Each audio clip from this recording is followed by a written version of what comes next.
बिल्किस बानो प्रकरणातला लागलेला निकाल हा स्वागतार्ह आहे। हा गुजरात सरकारच्या जातीयवादी परंपरेला मोठा धक्का आहे। ज्या बाईवर, ज्या स्त्रीवर, ज्या भगिनीवरती 14 माणसांनी बलात्कार केला, तिच्यात घरातल्या 12 जणांना मारून टाकलं, असं अमानुष हत्याकांड हे भारताच्या इतिहासात कधीही घडलेलं नसताना ती मेली आहे म्हणून तिला सोडणाऱ्या लोकांना माहीत नव्हतं की ती जिवंत आहे आणि जिवंतपणाने उभी राहून तिच्या समोर घडलेल्या प्रसंगाची आठवण ठेवून तिने खटला लढवला। अनेकांना हे विसर पडला असेल की हा खटला महाराष्ट्रात चालवावा असा तिने विनंती केली, कारण का तिचा महाराष्ट्रावर जास्त विश्वास होता, महाराष्ट्राच्या न्यायव्यवस्थेवर जास्त विश्वास होता, महाराष्ट्राच्या पोलिसांवर जास्त विश्वास होता। निकाल लागले, त्यांना जन्मठेपेची शिक्षा झाली आणि अचानक गुजरात सरकारने भूमिका घेतली की यांना माफी द्यावी। खरं तर सरकारचं हे कामच नाही आणि त्यामुळे सर्वोच्च न्यायालयाने जो निकाल दिलेला आहे त्याचं स्वागत करतो।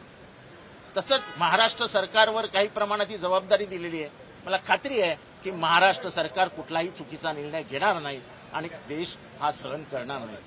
ह्याच्यात जात धर्म येत नाही, पण ज्या पद्धतीने एका भगिनीवरती 12 14 जण बलात्कार करतात, 12 जणांना मारून टाकतात आणि त्यांना केवळ ते एका समाजाचे आहेत म्हणून बाहेर काढलं जातं, हे दुर्दैवी होतं। त्याचा अंत झाला।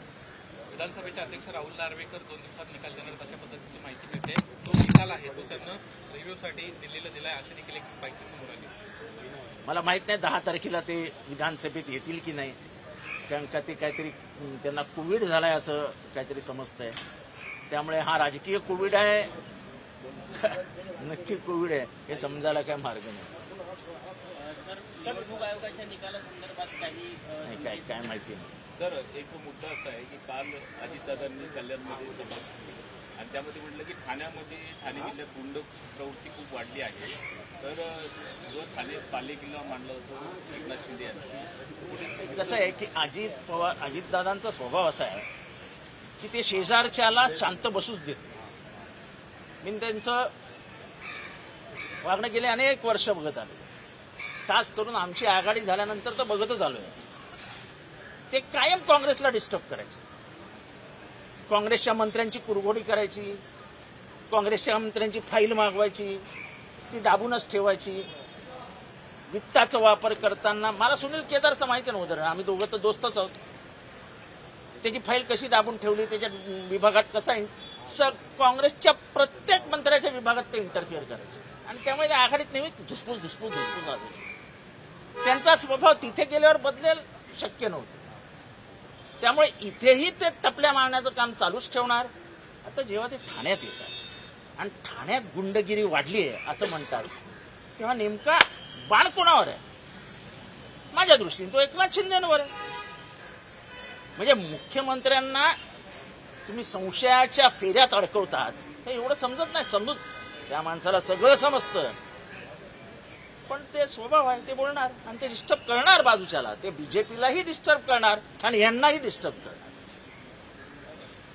त्याच्यात नवीन नाही, मला काही ते असं काही नवीन बिवीन वाटत नाही। त्यांचा मूळ स्वभाव आहे की लोकांना शांत बसू द्यायचं नाही, उच। याच कार्यक्रमात त्यांना असं देखील वक्तव्य केलं की ठाणे जिल्हा हा राष्ट्रवादीमय केला गेला पाहिजे, यासाठी आता कार्यकर्त्यांना प्रयत्न करायला हवे तसे आदेश। म्हणजे त्यांना कळलं की हा काय आपल्या हातातला नाही आहे, त्याच्यामुळे कदाचित ते बोलले असतील। अशी एक चर्चा प्रचंड प्रमाणामध्ये आहे की शिरूरमध्ये अजित पवारांना मतदारसंघावर दावा केला आणि त्यानंतर तिथं एकनाथ शिंदेने सभा घेतली। तुम्हाला काय सांगितलं की त्यांचा मूळ स्वभाव आहे की ते कोएलिशन गव्हर्नमेंटमध्ये शांत बसू शकत नाही। मी उपमुख्यमंत्री आहे म्हणजे मी मुख्यमंत्र्याच्या पण वरती आहे असा त्यांचा समज होतो। मग ते सगळ्या विभागाची मिटिंग बोलवतात, त्यांच्याकडे नसलेल्या डिपार्टमेंटची मिटिंग बोलवतात, मग त्यांच्या सेक्रेटरीला बोलवतात आणि मुख्यमंत्री जे आदेश देण्याच्या अधिकारात असतात ते आदेश स्वतः देऊन टाकतात। हा त्यांची म्हणजे कामाची पद्धती आहे आणि त्या पद्धतीत ते कधीच बदल करणार नाहीत। ते एकनाथ शिंदे असोत नाही तर देवेंद्र फडणवीस असो। सर, मुंबई पोलीस दलातील आज एका लेटर बॉम्बनं खळबळ उडालेली होती. 8 महिला कॉन्स्टेबलची नावं एका पत्रामध्ये होती आणि त्यांच्या वतीनं एका डीसीपीवर आणि काही अधिकाऱ्यांवरती बलात्कारासारखा गंभीर आरोप करण्यात आलेला होता. पोलिसांनी आता स्पष्टीकरण दिले की असा काही प्रकार घडलेला नाहीये, मात्र महिलांची नावं खरी आहेत आणि आरोपात तथ्य नाही असं म्हटलं जातं. नाही, मी ते पत्र वाचलेलंही नाही, मी बघितलेलंही नाही, त्याच्यावर बोलणं योग्य ठरतं.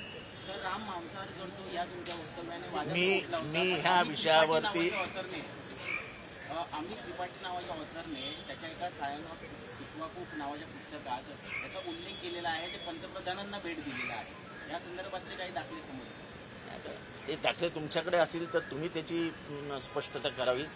मी ह्याच्यावर खेद व्यक्त करून हा ज्या माझ्यासाठी विषय संपवलेला आहे असं काही तुम्हाला सापडलं असेल तर तुमच्याकडे माध्यम आहे, पुढे जा. जरांगे पाटील मुंबईत येऊ नयेत यासाठी त्यांच्या विरोधामध्ये जनहित याचिका दाखल करण्यात आली. हेमंत पाटील म्हणतात की मुंबईत त्यांना येण्यापासून बंदी घालावी. मला वाटतं की महाराष्ट्र हे भारतातलं स्वतंत्र राज्य आहे. कोणी कुठे जावं याच्यावर कधीही कोणी मर्यादा टाकू शकत नाही. त्यामुळे असं हायकोर्ट निर्णय जे इथे गेले. अजित पवार सभा पार पडली त्या सभेमध्ये प्रामुख्यानं स्पष्टपणे तुमच्यावर आरोप करताना असं म्हटलेलं आहे की जितेंद्र आव्हाड जाणीवपूर्वक जातीय वातावरण निर्माण करण्याचा प्रयत्न करतात. मी काय आणि करतो त्यांच्यावर तत्काळ कायदेशीर कारवाई करावी. मी काय करतो ते करतो आणि हिंमत असेल तर करा. लोकशाही मराठी ऐका, पहा, जागरूक रहा.